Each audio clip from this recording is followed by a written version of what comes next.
Good morning everyone, welcome back to Aparna Anshika blog. তো আশা করি তোমরা সবাই খুব ভালো আছো। তো এখন সকাল প্রায় 8:30 মতন বাজছে। তো আমি আজকে একটু তাড়াতাড়ি রান্না বসিয়ে দিয়েছি।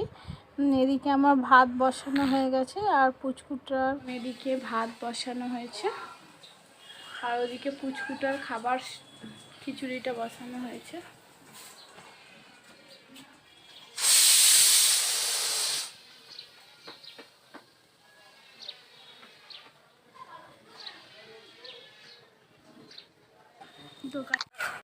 তো এই যে এখন লাঞ্চে বসে গেছি।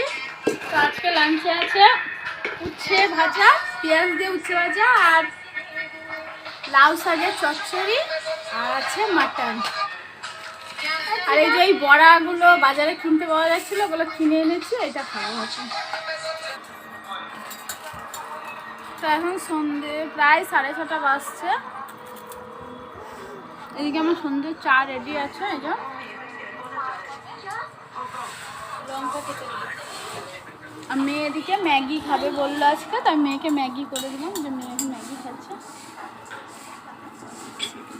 বম মাছি করছে, সাথে ফোনও দেখছে। এবার বেশি খাওয়াস না, হাঁকা হবে।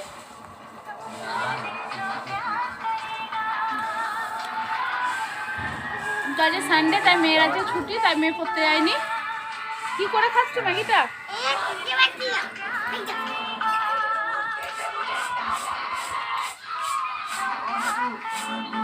আমারই ভুল হয়েছে।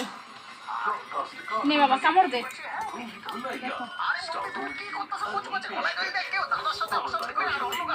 ম্যাগিটাকে আমি একটু ভেঙেই দিইনি, যার জন্য ম্যাগিটা একদম পুরো লম্বা হয়ে আছে।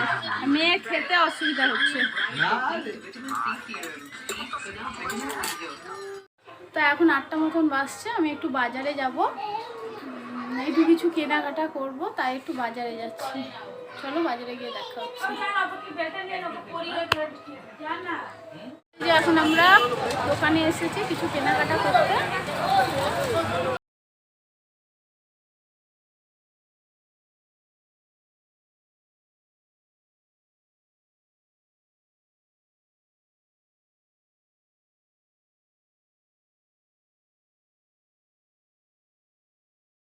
তো এখন 9টা মতন বাজছে, আমরা বাজার থেকে চলে এসেছি। তো যেটা কিনতে গেছিলাম সেটা পেলাম না, তার পরিবর্তে এই একটা জিনিস কিনে নিয়ে চলে আসলাম।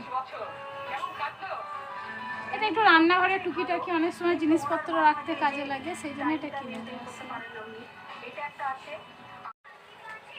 তো এই যে এদিকে আমার ডিনার রেডি আছে। তো আজকে ডিনারে হয়েছে রুটি আর ঘুগনি।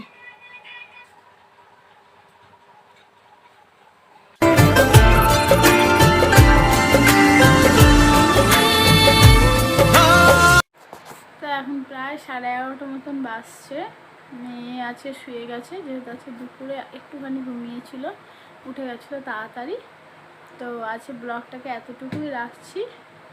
Good night. তো আমার ব্লগটাতে যদি তোমাদের কিছু একটু ভালো লাগে, please do like, share and subscribe করে দিও। প্লিজ সাবস্ক্রাইব করে দিও। Good night.